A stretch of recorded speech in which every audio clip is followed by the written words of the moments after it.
ręczniki. Też tutaj ręczniki nam pani donosiła.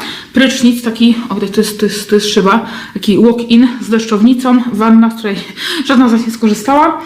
No i też oczywiście telewizor, duży blat, jakieś takie krowie skóry. Których nie lubiłyśmy, bo się na nich prawie raz potknęłam. No i tu szafy, safe. O, czekaj, ja będę kichać.